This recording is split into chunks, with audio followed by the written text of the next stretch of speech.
Lots of good college basketball games going on right now. True. It's great to see conference play back up and running. True. Super exciting that IU's going to start Big Ten play coming up. So much happening. And now it's Penn State on Sunday. All right. Looks like we are live, ladies and gentlemen. We are back up and running. I was off last week, moving into Philadelphia, getting things straightened out. But of course, now, as you can tell, I'm back here in Northwest Indiana for just this episode. Lots happening. So much going on in the world of college basketball.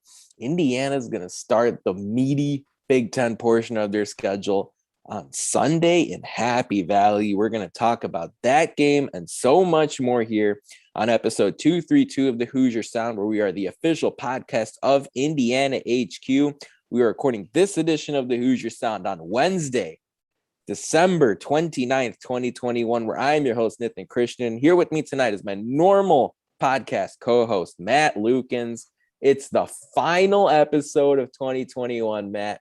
And of course, because nothing can be predictable, college basketball has had COVID cancellations right in the middle of their schedule because of the new Omicron variant. I mean, of course it has to be crazy, right? It has to be holiday season. Just when conference play starts, things got to get ridiculous. Yeah, it really sucks that COVID's gotten worse, I guess I would say. Yeah. Because it was always around, right? But like now it's like actually impacting sports again, which really sucks. And I know there's like 250,000 cases today. Crazy. Which is insane. So people, be safe out there. That's all. Yeah. And like look, some of these bowl games being canceled has really sucked because like I all I want to do is wake up and watch football, and like that's what the days after Christmas are like, leading up until New Year's, because then it's always like, oh great, like this whole week is college football, right? And there's still been bowl games. Don't get me wrong. I saw Virginia Tech get absolutely demolished by Maryland. Go Big Ten, by the way. I think Big Ten's what 2-0, 3-0, 2-0 now, and if you throw out Minnesota, Maryland, and Western Kentucky, all three IU football opponents this past season, they all won and they all covered, in case you're curious. Yeah, so in case you're curious, IU had one heck of a schedule this year, which just sucks. It happens, and that's life in the Big Ten East. Yeah. And Western also, Kentucky, we can all laugh at the SEC because the SEC thinks they invented football and are 0-4, including 3 losses to the American Athletic Conference. So congratulations to the SEC. Ridiculous. You suck. If the SEC loses to the American Athletic Conference in the playoff, then we're gonna have a problem. We're gonna have a party. We're gonna have a party. We ain't gonna have a problem. We're gonna have a party, and also to make IU's schedule look a lot better as well. We're going to give you our college football playoff predictions at the end of this episode tonight. But Matt, Indiana's 10-2 in the season right now, 9-1 in non-conference play. The non-conference season is over. Of course, the big news is that tonight's game, Wednesday night's game against UNC Asheville, was canceled and will not be rescheduled. But as we zoom out, Indiana won 9 out of 10 non-conference games. You got the win over Notre Dame and St. John's. You did not get the win at Syracuse. What did you like from non-conference play? The Hoosiers sit in the top 30 in KenPom. That's where you want to be for those at-large NCAA tournament bids. They were in double overtime loss away from going undefeated in this non-conference slate. What did you like? There are a handful of things to pick from, okay? We're not going to be Debbie Downers on this episode tonight. Give me 1 or 2 things that you liked from the Hoosiers in the non-conference slate. 1 loss in the non-conference slate. We have 2 losses. The one loss is away at Wisconsin, right? Which again, conference play is conference play, whatever. But a incredibly close loss that we gave up a 20-point lead to Wisconsin is something that we will grieve about at the end of the year, because it literally is going to be a difference between us being like a 7 seed and us being a 5 seed. But whatever. I think it was good. The team looked good. We beat teams we were supposed to beat by margins that were comfortable. There weren't a lot of super close games to teams that shouldn't have been really close, which is nice because I can't say the same for literally the last 3 years. And it feels like we've had close games with teams that we should really not have close games to. So it's nice to just see a team be able to put opponents away. Now, I wish we could put opponents away that were decent, like Wisconsin and Notre Dame as well. It happened in the Notre Dame game where you're up by a lot and let them back in. Yeah. But at least the Notre Dame game, we saw some progress from the beginning of the season and even into the middle of this portion of the season to the latter part of the season. Because then Notre Dame game, we kind of had the same thing happen to us that happened to the Wisconsin team. Kind of let them come back into it, and the team pulled themselves together, recovered, and finished off a team that they should have beaten. Right. So we've seen the team grow. We've seen the team look much better, and I am very confident going into Big Ten play that we're going to have a better season than people thought we were going into the year. Yeah. That's because, one, we've looked better, but two, I think the Big Ten has looked overall worse. You look at teams like Maryland that were projected to be at the top of the conference, who are now projected to be at the bottom of the conference. Some of the bottom of the conference teams have looked even atrocious, one might say. Nebraska looks awful. So I'm really looking forward to seeing what could possibly become of this Big Ten schedule coming up ahead of us. Yeah, I mean, when you think about teams that have exceeded expectations in Big Ten play, you could probably put Purdue in that category just because of them being a top 3 team right now. And then when you look outside of the Purdue tier, which is their tier and their tier only in the Big Ten, it's like Northwestern has done better than expected. Michigan State has done better than expected. And then it's Indiana, if you ask me. So the Hoosiers can be proud of their effort to this point. You don't have a bad loss. And I know to a lot of people that's like, oh, who cares? But at the end of the day, especially with this UNC Asheville game canceled, Indiana's going to almost certainly, unless they add another team to the schedule, get through the entire schedule this year. Once again, this is a consistent theme at Indiana, without a really bad loss, a quad 3 or a quad 4 loss. That's not something every team can say out there. And look, Indiana was close, right? You think about the season opener against Eastern Michigan. That one was a nail biter until the very end. Marshall was right there, sort of tough game. Nebraska had a double-digit lead in the first half, but Indiana, of course, Nebraska's a Big Ten opponent. But at the end of the day, IU got through this first portion, the 2021 portion of their schedule, without a really, really ugly loss. What I liked was Trace Jackson Davis, Matt. I know it's very boring and it's very bland, but I've said this on this podcast before. Trace Jackson Davis, when he came back to IU, I didn't really know what to expect. He probably came back to boost his stock a little. And frankly, I was saying 2 things. I was like, can he give you a mid-range jump shot? And can he use his right hand a little bit more? He's done so much more than that. Yeah. In the first half of this season, he has gone above and beyond. He's elevated his game to a completely another level. When you think about someone who's now averaging over 3 blocks per game, leading the Big Ten, that is a stark contrast from what you saw in his first 2 seasons. And of course, the points per game and the rebounds per game there in that 19-9 range. And Indiana is going to rely on him even more now as you go into Big Ten play. So all in all, really love what I see out of Trace Jackson Davis, arguably the Big Ten's most valuable player and arguably one of the nation's most valuable players. So I really love what I'm seeing out of Trace Jackson Davis, but I also like what I'm seeing out of every other Hoosier rotation piece. When you look at the numbers so far this season, IU's starting lineup has been great. We haven't been able to say that the last few years, but as a whole, as a unit, the starting 5 brings it every night and gets the Hoosiers almost always out to a comfortable start. And I know a lot of that is a product of the opposition, but when you look back at the St. John's game, it was a good start. The Notre Dame and Syracuse game is a little strange, but all in all, of course, the Wisconsin game, they got out to a great start as well. The starting lineup is what it is, and it's not going to change, right? I know you saw Parker Stewart, Anthony Leal for the last one. We'll see what happens there. But unless there's some sort of off the court thing, the starting lineup's not going to change. We know what it is. So I'm excited that we won't have any arguments about that going forward. Now, it wasn't a perfect non-conference slate. Of course, you do have that loss to Syracuse. Matt, what are one or two things that bothered you in this first part of the schedule? Of course, Indiana's record looks nice, but I'm sure there are some areas of improvement that you've pointed out. This team has shown some inconsistency, say the least. That's disappointing me because that's a carryover from the last regime, For sure. which is that like teams like Villanova, teams like, well, I would say Virginia on most years, but Virginia this year is not the case. You know what you're going to get from the team every single night, right? Like good call Baylor right now. You know what you're going to get from Baylor yesterday and tomorrow. They're going to play the same way. They might not shoot well. They may not execute in certain situations on any given game. That's how you beat them.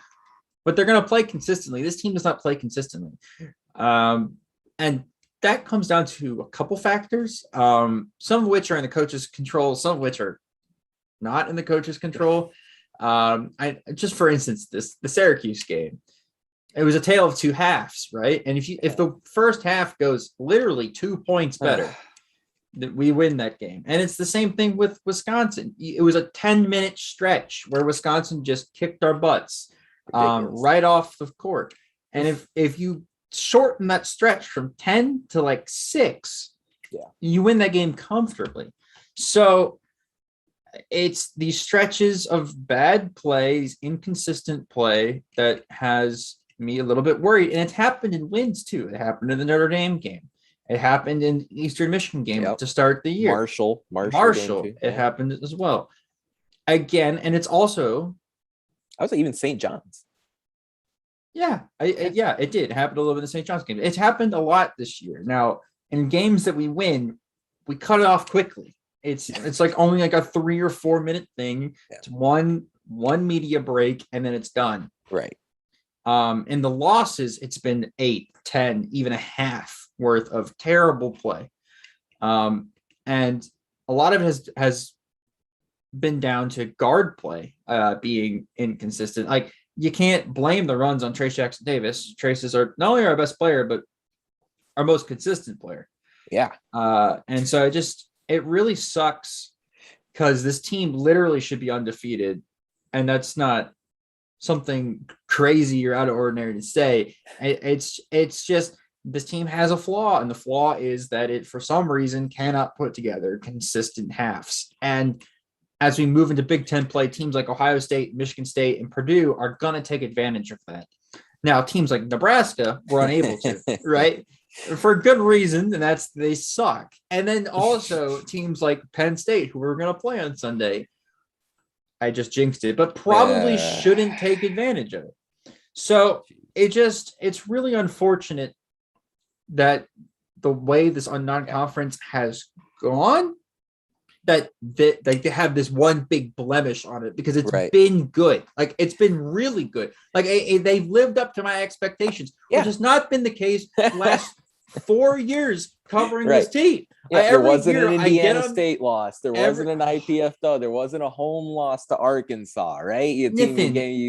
Every year we start this podcast and we go through when Noah was, especially when Noah was in charge of the podcast. Right. Shout out Noah. Shout out Merry Noah. Christmas. Great work last week. Happy New Year. Good job. Yeah. He would we used to run through every single game on the schedule. We would give a score. We would give what happens in the game and who was the standout player. We did that maybe one year. And every single year I would be like 5 wins. Like, I'd be too positive. I'd be so confident in the team. I'd be over what the actual wins were by like You're 5 optimistic. or 6. Yeah. I was too optimistic every single year. This year I was like, you know what? I'll be optimistic again, whatever. And they hit my exactly what was going to happen when I said this year in the non-conference schedule. Right. They did everything right. Now I was maybe a little bit too confident and said we're going to win at Wisconsin this year. But I wasn't too far off. So what I'm saying is this team has lived up to expectations. It's just frustrating that there's clearly something that we talked about a grievance we had from the previous regime. Exactly. And, to me, the curse word for IU basketball is turnovers, right? I mean, it's the T word, right? We should almost have a bleep. We should have a censor for the word turnovers on this podcast. An alarm that goes off. Yeah, right. Because it's been a real concern to this point. I mean, it started with the first game, and it has continued ever since. Indiana averages over 15 turnovers per game. That's in the 300s in college basketball. You never want to be there, especially when you consider that the non-conference slate has been really easy. Right? The schedule has been by and large against teams that are bad. And what's going to happen after January 20th, starting January 20th, when the opponents turn into Purdue and Michigan and Illinois and Michigan State and Ohio State, and you go, oh my goodness, if they're turning it over 15 times a game against Northern Illinois, of course, not picking out that game specifically, but collectively, the Jackson States and the Northern Illinois of the world, what's going to happen when they face teams that are ranked in the top 25? So This is a point of emphasis for Indiana, and Mike Woodson knows it, and Dane Fife knows it, and Kenya Hunter knows it. But as I've said before, it's one thing to identify the problem. It's a whole nother thing to fix it. So we'll see how Indiana does here. It will be a great story if we fast forwarded to the NCAA tournament and we look back on this team and said, wow, in the 2021 half of the schedule, they averaged 15 turnovers a game. The 22 half of the schedule, they averaged 12. Yeah. Even 13, right? That's a significant change, significant improvement, even if they can get down to that 13 per game mark. So with chemistry, with familiarity, with camaraderie, with improvement, you definitely hope that Indiana's numbers can improve. There has been some improvement in the last couple games, I think. It's down from 20 turnovers a game to like 13, 14, 15. Getting better. It's getting better. And I'm waiting for a game that we have a single digit turnover game, like a 9 or 8 turnover game. Could be the Sunday. Could be. We're going to get into that conversation a little bit later on. Yeah, Indiana's averaged only 14.7 out of in their last 3 games. It's all right. You can take a little bit. It's not awful of faith in that. Like I said, any improvement is improvement. So we'll see what happens there. Definitely the biggest problem I have with this team going forward, because if they can fix, and what's exciting is if they can fix that. The ceiling really does elevate with this Indiana Hoosier roster. Of course, one of the things we have to address on this podcast is something we talked about just about 10 minutes ago or 15 minutes ago here. COVID-19 has reared its ugly head again, hundreds of cancellations across college basketball, but it was good to see the Big Ten change their forfeit policy. I've always appreciated, now more than ever, flexibility in any walk of life. You got to think on your feet a little bit in the end of 2021 going into 2022. It was always ridiculous that teams were assigned a loss if they were unable to play due to COVID-19. And I'm glad to see the Big Ten, as well as every other major college basketball conference, change that. Men's and women's basketball, of course. Indiana's women's team had a cancellation as well against Rutgers. What's ridiculous is that Indiana has not played Rutgers in the women's game in the last season and a half. It's very strange. I believe all 3 matchups between those 2 teams in the women's game have been canceled because of COVID-19. We'll see if IU's women's program can reschedule with Rutgers here this season. But here's the official statement. I wanted to shout out ESPN, who had a good report as far as the Big Ten forfeit policy was concerned. Here's what it says. Big Ten teams can play with lower numbers if approved by medical personnel. Big Ten teams that have enough players and coaches still might choose not to compete, but if so, they would need to demonstrate compelling reasons to the league and its chief medical officer, Dr. James Borchers. A team that does not compete, according to the release, and is unable to demonstrate why it is unsafe to compete will be assigned to forfeits. So outside of that, any effort that the teams make to reschedule a game will be appreciated. And I just like seeing the Big Ten thinking on its feet a little bit, not assigning random wins and losses because of an inability to play, especially with the new Omicron variant coming along. Yes. Matt, I'm sure you like seeing this as well, because if we go ahead to March 15th or so around Selection Sunday and see, Indiana getting assigned forfeit wins over Purdue and Michigan when they just didn't deserve it, when they didn't beat them on the court, it's good to see the Big Ten make this change. Yeah, it's good for Big Ten basketball. It's good for college basketball, but these games just aren't played. Like it's right. It's stupid to me that a team will win because the other team unfortunately caught COVID. It was not their choice. They didn't go walking around licking the guardrails on a staircase. That's probably one of the things that falls under the forfeiture rule, right? Yes. If your team is doing that, is licking guardrails, is touching the handrails and then licking their palms, that's wrong. But these kids are walking around, they're masks. They're getting vaccinated. They're taking the correct precautions. Right. Some of them probably, I have no information on this, but I would assume some of them probably had to cancel certain plans around Christmas because they were afraid of getting the virus. They're trying their hardest and they just somehow get it. That's unfortunate, and they shouldn't cost their team games because this happens. It's stupid. Exactly. It's a stupid rule and it should never be in place.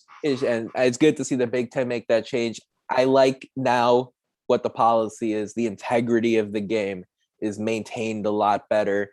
The wins and losses that are reflected on the record should simply be the wins and losses based on what happens on the court. So good to see the Big Ten make that change. On a more specific IU note, Matt, of course, the Hoosiers game against UNC Asheville, scheduled for tonight for Wednesday night, was canceled. And according to the school, they have sort of mutually agreed with UNC Asheville to not reschedule this game. The protocols were put in place by UNC Asheville due to COVID issues in their program. So here's my question to you. It's December 29th as of recording here. We have, 2.5 more months left in the season. Would you want to see Indiana add a non-conference game to replace UNC Asheville? It doesn't necessarily have to be this week, but would you like to see the Hoosiers go out, scan the field, keep an eye out for other cancellations that take place, and add a non-conference game to replace UNC Asheville? This is a good question. So my answer is no. But I'm going to take the other side of the argument and say, if they want to, let's say the athletic department wants to, so no is out of the question. So they're going to schedule a game. And let's say this is because in Big Ten play, in like a month, Ohio State, Michigan, and Michigan State all come down with COVID. So then we miss a 3-game stretch. So we need to fill those with maybe a game or two. Right. Keep the guys warm, find something. I, for one, would not want any major conference teams put in. I think we play enough good teams in the Big Ten that's not needed. So I don't know if cupcake would be the right word, but teams from a non-major conference like the Sun Belt, the Missouri Valley Conference. Oh, it's not that we've seen, right? The SWAC, right? Where the Jackson SWAC, State comes but not out even, of not even the League. SWAC, like above Horizon the League. SWAC, SWAC, below the, let's say what's the sixth, the American Athletic Conference, right? Somewhere in between Horizon League, Summit League, MAC. Yeah, exactly. Like a MAC team, schedule 1 or 2 of them. Like, depending on how many games you get canceled, like you have the one mulligan game, this game that gets canceled, fine. The guys get an extra bit of rest after Christmas. They can, get back into shape in practice and wear off all the eggnog that they drank during Christmas and come back and play on Sunday in Happy Valley. That's fine. This is not the end of the world that we missed this game again. But like I said, if we miss games in Big Ten play, and starting and a couple of them, not just one, but like 2 or 3, then I would like to see them maybe try to fit in a game or 2 extra to get to that 25 to 29 games played mark by the end of the season. Because that's where you kind of want to be to get towards the 20 wins. Because I think this team is going to end somewhere between 8 and like 12 losses. And if they do that, you're somewhere in around the 20 wins mark. You can get to the 20 wins mark. It looks good on paper. Just the perception of it, right? And just the perception of it it looks good and can help for seeding. Plus, you get a little bit more games on tape. You can maybe fit a little of opponents that play a different style. I kind of like that idea, but that's only if Big Ten games are canceled. Yeah, and that's what I think. Because the conditions and the policies, of course, keep changing. Shout out to the Big Ten for making the change that they made. But after all this, Matt, after all this, I don't think Indiana needs to touch their schedule. That's fair. I don't think you need to touch your schedule. Look, I understand, okay, if there's 5 or 6 games canceled or whatever, maybe you can approach it, and I'm sure Indiana's exploring all their options, but as far as I'm concerned, why bother, right? Indiana's done a lot of hard work so far. They've put in the labor to get their wins, to get to 10-2. Indiana doesn't need to add obstacles to an already difficult schedule. Even if 5 or 6 games are canceled, you're probably going to face some home and road mix of Michigan State and Michigan and Purdue and Illinois, and Rutgers is capable, and Wisconsin comes to Bloomington again, and Iowa's better than expected. Like, just the Big Ten is automatically going to prop up your strength of schedule. Now, I'm sure the revenue aspect of it is going to be what keeps Scott Dolson up as the athletic director. Sure. He's going to want those home basketball games to help the top and bottom line at Indiana, of course, with 17,000 people that are going to show up. And how great has it been to see full Assembly Hall this season? Sure. On multiple occasions. I understand that financial aspect of it from a straight resume and strength of schedule standpoint. Don't touch your schedule. There's no need to. The Big Ten part is going to be tough enough as it is. Don't go out, and even if it's a cupcake, because here's the problem. You can add a cupcake, but guess what? That cupcake, whoever it is going to come into Assembly Hall. They're going to know it's the biggest game of their lives. Yep. And if they trip up IU, right now, you're going to have a really ugly quad 3 or quad 4 loss that crushes your net ranking and your KenPom rating, right? It's happened to a lot of really good teams this season. Don't dig your own grave. It's tough enough in the Big Ten. Don't touch your schedule. This was our weekly podcast poll over on the Hoosier Sound. Would you like to see Indiana add a game to their non-conference schedule at some point this season? And I said yes. Add a cupcake as the first option. Yes, add a quality opponent as the second option. And don't touch your schedule as a third option. And I don't blame Hoosier Nation. 60% of them want a quality opponent added to the schedule. Obviously, it would be great for the ratings. Obviously, it would be great for Scott Dolson and his financial statements, getting 17,000 more tickets sold.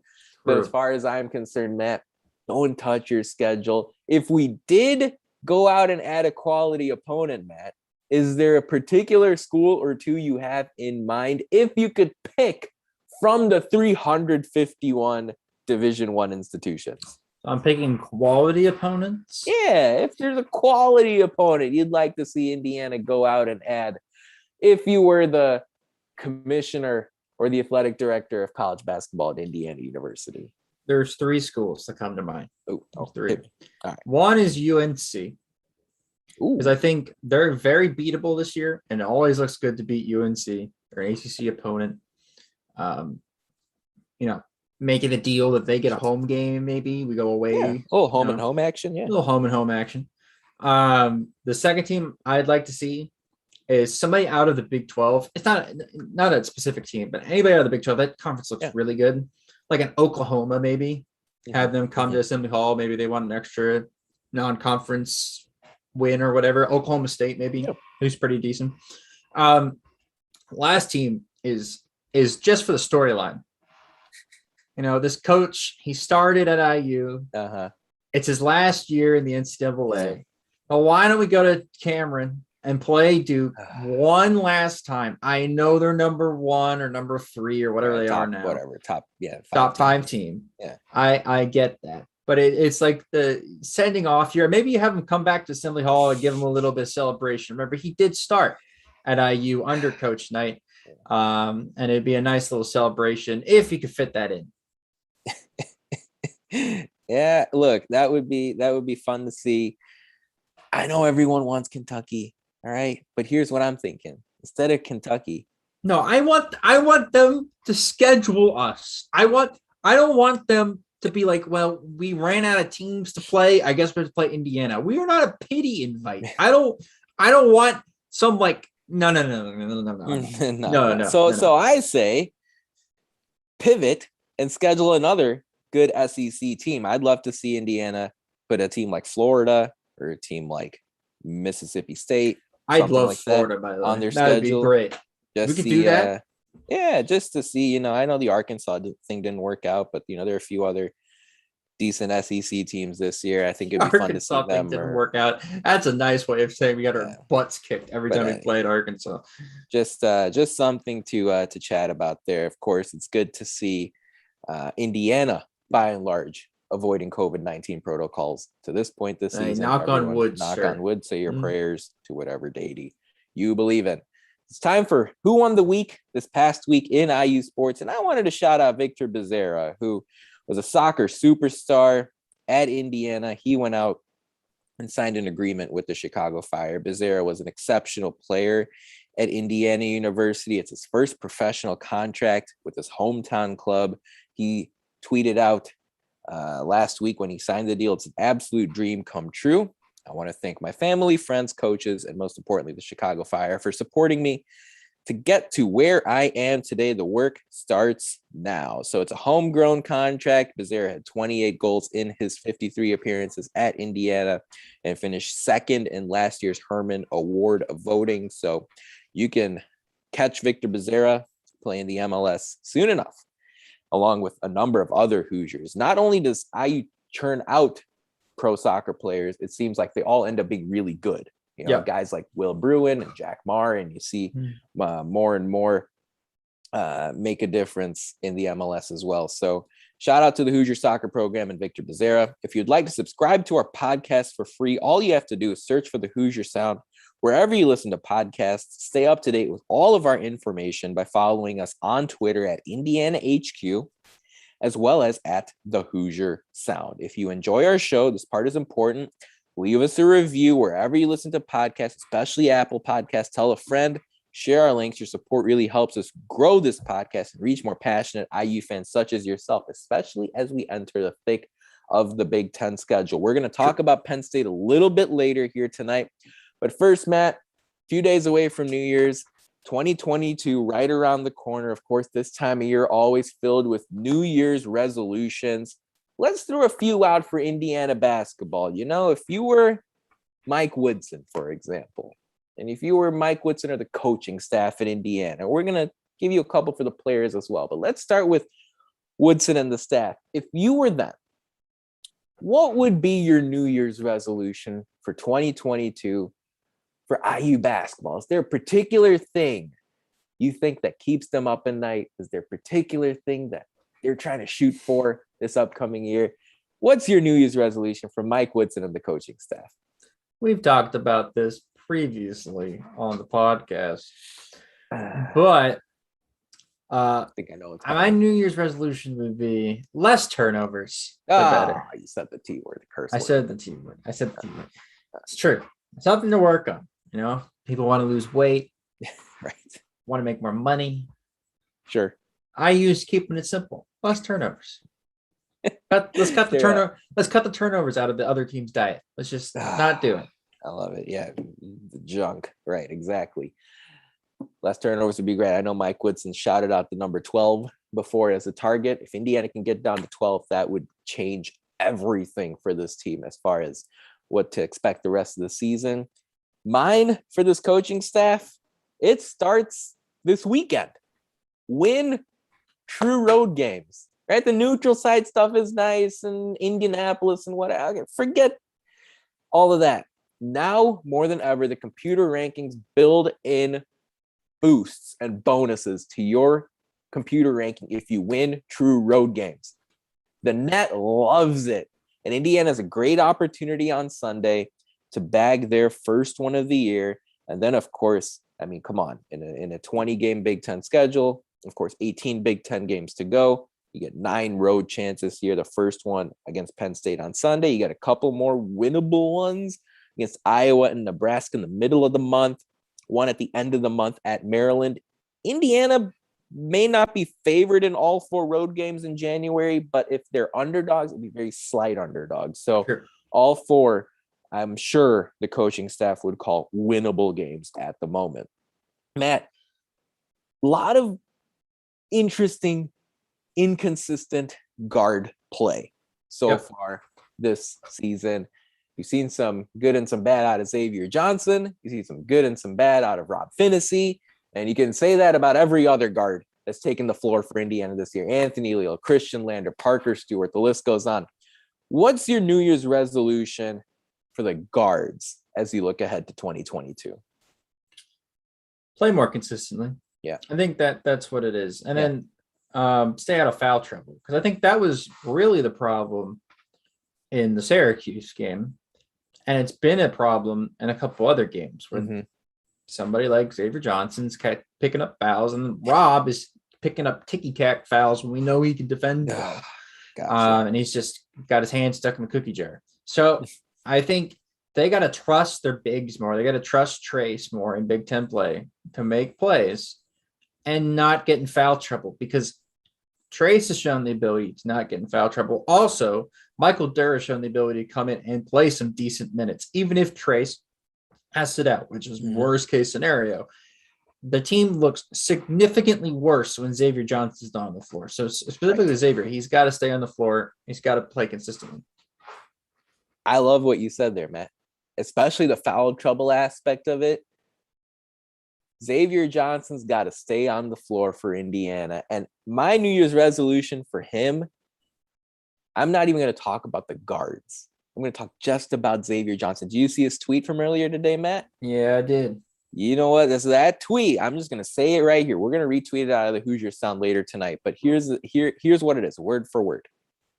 2022 is going to be the year, saying less, doing more, letting the results talk. And I love it. I love a little attitude from my starting point guard. Okay. Yeah. You don't have to cater to anyone. You don't have to, surrender to anyone. Mike Woodson brought Xavier Johnson, and he has explicitly said this, to run the show. And as far as I'm concerned, you're going to have to live with the bad because the good outweighs all of it. And I love the fact that Xavier Johnson he's just going to zip it and play. And of course, I'm sure he's going to use social media going forward, but letting the results talk is how you operate here. He's a veteran point guard. He's got a lot of games under his belt. He knows more than anyone how to deal with criticism and how to deal with praise. And if he's got those, or what does the Tom Allen say, right? The tunnels and the blinders, right? Yeah, the blinders on. Yeah. Yeah. If he's got that on going forward, I think Indiana is going to get the most out of him as possible. You talked about the foul trouble. He's averaging just 24 minutes per game this year. At Pitt, he was at 31.4 minutes per game. And I know Mike Woodson wants to get Xavier Johnson up above 30 minutes per game. So we'll see what happens there.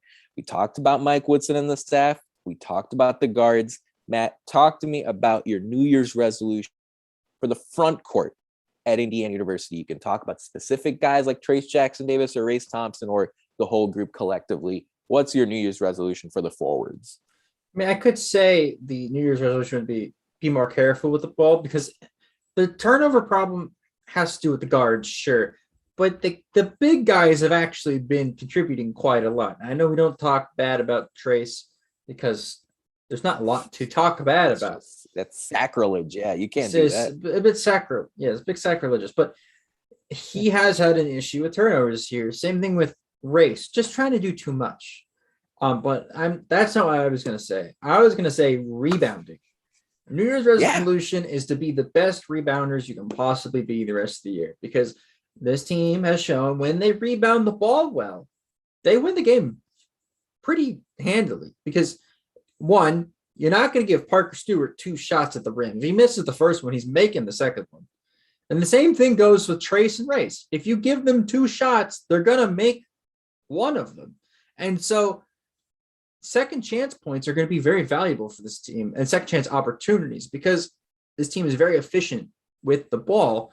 It's just the problem is when you go down the court, you work the ball around and you turn it over, you don't get a shot opportunity. This team, when they take shots, makes them. If they don't take shots, then they're having to play defense on the other end. They're getting into foul trouble, whatever. So take care of the ball, and when you miss, try to clean up the miss, because there's a chance that we can get some extra points and get some extra wins.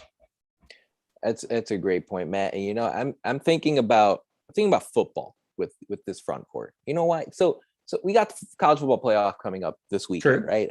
And you look across the top 4 teams, especially the 3 power conference teams, right? Michigan, Alabama, and Georgia. And they've got nasty offensive lines, and they got nasty defensive lines, and they know who they are. They're not going to take no for an answer.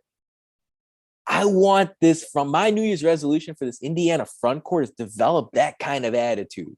All right, be the bullies of the Big Ten.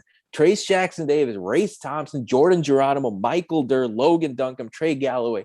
Don't take no for an answer. All right, assert your dominance every game from now until your season is over, because there's no reason for the rest of the way that you should be out-rebounded at any game, out-fought in any game, any of that. There's enough depth and talent in this front court where you can develop that nasty, mean backyard brawl type attitude, of course, without crossing the line, getting technicals and flagrants. But still, Indiana's got the front court to be the meanest team in this conference. And I want to see them going forward to really address that, especially down the stretch here in the rest of the season. So those are the New Year's resolutions we've got as far as the key aspects of this team. And I can't wait for, of course, these New Year's resolutions to be debunked, as they usually are. Comments. Can't wait for us to turn the ball over 25 times against Penn State and cower in fear the rest of the ways. Anyway, let's move on. Matt, I know there was some exciting recruiting stuff you wanted to shout out here in our social media shout out. Indiana's gone to Finland a few times to see Miro Little, but the good news is now Little is coming to Bloomington. That's true. Miro Little scheduled a visit, one of 3, when he comes over here to the United States. Now, if you would like to know what other schools he's visiting, yes, it's a nice list. It's a good list to be on. It's the defending national championships, Baylor. Oh, wow. And then previous to them, not previous to them, but, a former national champion very recently, Villanova. Oh, wow. And then us. So 3 schools? That's 3 schools. That's it. It's a good list to be on. And so he is visiting the other 2 schools first. Then late January, 19th and 20th, which, if that sounds familiar, is the Purdue game at home. He's going to be visiting us. And so this is a guy that we've prioritized. He's 6'4" point guard from Finland, who's like top European prospects lists. He's up there. He's in the top 10. Yeah. Of the list. Highly touted, professional, ready looking guard. Yeah. I think he plays already professionally in Finland. On like an amateur team, but like a really good Finnish amateur team. I'm not going to pretend like I am a Euro basketball watcher, but a lot of those guys come over here to college basketball and have a really good career in college basketball. They go on to have a awesome NBA journey, and I feel like Miro is going to be one of the next ones. So it would be in our best interests to hopefully woo him into coming to Bloomington for his college career. Yep. Basketball is a global game now more than ever. Love seeing Mike Woodson and Dane Fife exhausting all avenues necessary to make this team as good as possible. Can't wait to see. Yeah. I would love to hear Chuck Crabb say the word Helsinki. That's just the selfish part of me. I want to be in the arena. Miro Little from Helsinki, Sweden. Finland. Yeah. Oh my God. I just pissed off the entire nation. The entire nation of Finland. And Sweden. I think they're both mad. I'm sorry. Scandinavia is going to. I'm sorry. I'm literally looking at a Swedish flag on my wall. That's why my goodness. All right. Well, we're just gonna shout out all our social media accounts now for them to spam us. True. If you're mad with us, go give us a follow and like Indiana and then HQ on Twitter. At Indiana Right. HQ on Follow Twitter. us at Indiana HQ on Facebook. Make sure you like and subscribe our videos on YouTube as well. You can like us, follow us at Indiana HQ as well as at the Hoosier Sound. We're available at Indiana HQ on Twitter, Facebook, and YouTube. Matt, on Instagram, we're not Indiana HQ, but what are we? We're Indiana.HQ. So to all the angry Finnish fans out And there, Swedes, that's where yeah. we're and Swedes, that's where we're at. That's exactly right. Great pictures and videos. I'll be in Happy Valley on Sunday. You better believe pictures and videos and content from that game will be up on all our social media channels. So make sure you give us a follow. And if you already have done that, make sure you tell your friends and family. We'd love to have them on board. We're going to wrap up our podcast episode tonight, Matt, with a big Big Ten matchup preview. Indiana heads to Penn State on Sunday. A late afternoon, early evening, sort of tea time start at 4 Eastern over on Big Ten Network. Penn State, fascinating enough, sign of the times, strange life we live now. They have not played since December 11th. So they're going to have 3 full weeks off full 3 weeks off between games. Their last game, December 11th at Michigan State, game they lost. Now you fast forward to this matchup here on January 2nd. Penn State is the 87th ranked team in KenPom, just a few spots behind St. John's, in case that's the reference point that the fans want to hear. They're the 89th rated offense, the 87th rated defense, so not better on one side of the ball necessarily. They play very, very, very slowly, like slower than Wisconsin slow. Okay, they're 351 Division I basketball teams. Penn State is 344th in pace, so they're going to try to slow the game down. Indiana is projected to win, according to KenPom, 65-63. Can't wait to see what happens here. It's going to be one of 4 Big Ten games on Sunday and a quadruple header on Big Ten Network. So there might be a little spillover as far as the TV coverage is concerned. Just getting that out there, as Michigan State Northwestern played before IU and Penn State on Sunday afternoon. Matt, Penn State plays an 8-man rotation. There are a few familiar faces there, but of course it's a first-year coach with Micah Shrewsbury. What do IU fans need to know about the Nittany Lions? Seth Lundy is the number one name. He's top scorer. I know I talk about the top scorer every single time we talk about a team, but it's important. You gotta know who scores the ball. Seth Lundy he's a forward. He has the most rebounds on the team. No, the second most rebounds of the team. John Harrar is their big guy who will get more rebounds than he will. He's second in the league in rebounding. So John Harrar, great job. Yeah. So John Harrar, who by the way is not a stretch 5. He's your classic big. Doesn't shoot the ball outside of 10 feet. He's gonna Tracy's got his work cut out for him basically on the muscle side of things, not the brain side of things. On the upcoming. Not that John Harrar is stupid. I'm just saying there's a lot more involved with guarding somebody on the perimeter than there is on the inside. Though that is an art, and I am not of course saying that it's bad. There's some basketball coaches out there that are like cursing me out.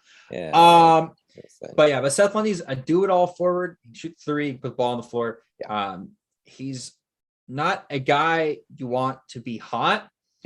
But he's also a guy that can get really cold. And so it reminds me a lot of this Penn State team, complete opposite styles, but it's very reminiscent to me of the Nebraska team we played, where they're a team that will shoot how their best player does. So if McGowan's on Nebraska is shooting well, everybody is shooting well in Nebraska. They're all playing well.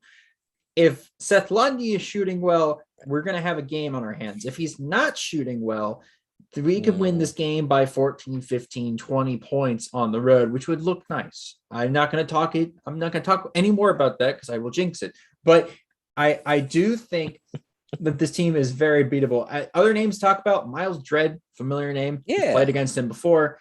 Jalen Pickett is leading the team in assists. Also pretty good scorer himself.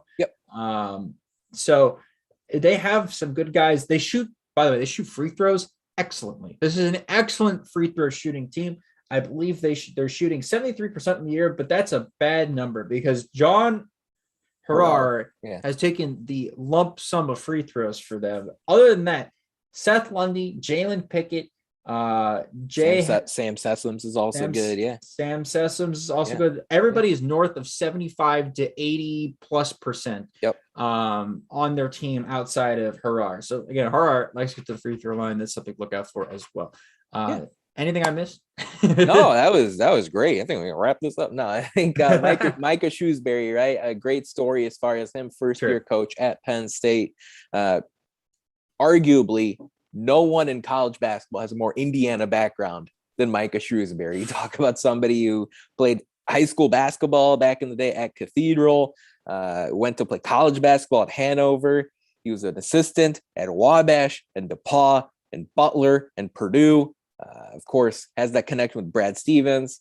Shrewsbury went on to be an assistant with the Boston Celtics earlier in his career. Now he's the head coach at Penn State. So outside of the borders here in Indiana, no one knows more about how important Indiana basketball is than Micah Shrewsbury himself. I'm excited to see the different matchups in this game. The big thing that stands out is the difference in the paces. Indiana does play fast, folks. Indiana likes to get out and run. We'll look and see if Indiana can speed Penn State up while also not, tripping over themselves, as the Hoosiers seem to do occasionally here and there. Looking forward to seeing how Indiana limits Penn State's three-point shooting. Of course, he talked about some of the guys like Seth Lundy and Miles Dredd and Sam Sessoms. You've highlighted how Penn State seems to go, how Seth Lundy goes. One of the games that really stands out to me was their loss to Miami in the Big Ten ACC Challenge, where Penn State lost by 5. Seth Lundy shot 2 for 9 from downtown. Okay, so that kind of correlates there. And you talk about this Penn State team with guards that like to shoot, and overall, the Nittany Lions love taking threes. They have a 3-point rate over 40%. Can IU limit their good looks from deep? And as I talked about this Indiana front court, can they be bullies? Can they assert their dominance? They should have a huge rebounding advantage in this game. John Harar is double-digit rebounds, but in this game, he's going against Trace Jackson Davis and Race Thompson. There should be no reason for John Harar to get double-digit rebounds in this game. So I'll be there in person. Looking forward to seeing that matchup. Matt, as you zoom in on this game, who's one IU player you want to see step up if the Hoosiers are to get this win in Happy Valley? Xavier Johnson. Yeah. Last road game we played, it was on him. It's on him. Like that Wisconsin loss. It's hard to say one loss is on a single player, but he did not play well down the stretch in what was a terrible run. He's got to play better on the road. Yes, he does. Going back to Pennsylvania, by the way, where he played college basketball previously, this Pitt does not like Penn State. That's a rivalry. So he should be fired up to play this game and show that he is better on the road than what he has shown the previous 2 road games. I'm sure this team is itching for a road win as much as he is. Absolutely. And I'm looking at Race Thompson inside.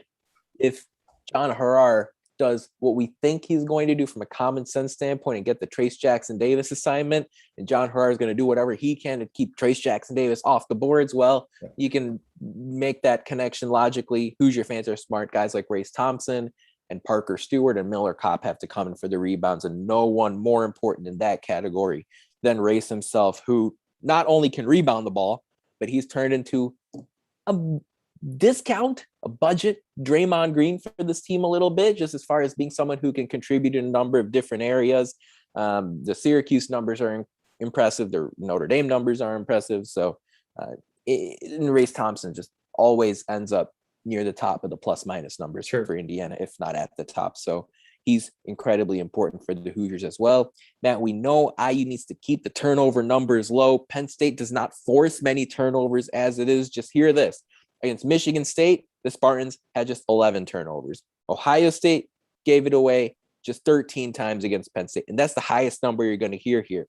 Miami turned it over just 8 times against the Nittany Lions. LSU just 7 in an overtime win.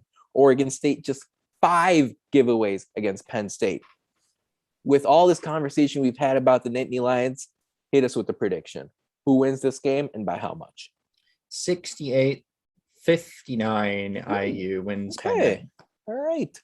Here we go. The Hoosiers then, according to Matt, and soon enough, you'll hear from me as well, The Hoosiers will record their first true road win of the season. I feel confident about Indiana here. I think this 3-week layoff is going to be a little bit too much for Penn State. I think Penn State will score a little bit. I don't think Indiana's going to keep in the 50s necessarily, but I think IU is going to score as well. So I've got IU winning this one 74-65. Can't wait to see this matchup live and in person on Sunday. Matt, as we wind down, as I mentioned in the start of the show, any final thoughts on your behalf, and hit us with a couple of college football playoff semifinal predictions? Sure. So the first thought is I don't want this team to trip up on Sunday. That's all. I'm just gonna put that out in the atmosphere into the void. Right.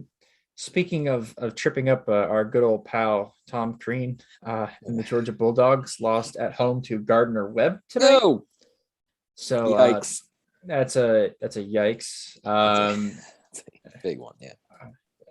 Sometimes you look at your exes and you're like, not great, Bob. I missed out. Not great, this is not one of those times where I'm looking at our ex and being like, wow, we missed out, as some would say. And then college football playoff. I would like to root for Michigan because we got some buddies over there in Michigan, but I can't wrap my head around Michigan being able to run through this Georgia defensive line and linebacking core. And so give me Georgia to win that playoff game. And it's Alabama and Cincinnati. And this Alabama team has been very Jekyll and Hyde so far this year. And I have a feeling that Cincinnati is going to be ready and fired up, and that Alabama is going to win regardless, because what were you expecting? So Alabama and Georgia win the 2 games, then I don't know who wins that last game. We'll get to that next week. Whenever these results come in, my heart wants Michigan and Cincinnati. So we're going to root for Michigan and Cincinnati. Yes, we are. I'm going to predict Michigan and Cincinnati. You poor soul, you. Cincinnati's got more on the line than Alabama does. Alabama doesn't care. They have equally. They do care. Cincinnati is not only fighting for themselves, but for the 60 other group of 5 teams. Did you just say that Alabama doesn't care about a national championship? Not as much as Cincinnati does. Alabama did it last year. Now Alabama's going to do it again next year. Now they're going to do it again this year. Every year for the rest of our lives, or at least for the rest of Nick Saban's life. Cincinnati's fighting for 60-ish teams. I think they're going to win. And that Michigan-Georgia game is going to come down to the last play. Who knows who's going to come out on top there. But as far as Indiana's concerned, let's go. I mean, Big Ten, the rest of the way here. Indiana's struggled in this part of its schedule in previous years, right? Archie Miller era, the Big Ten was the bugaboo.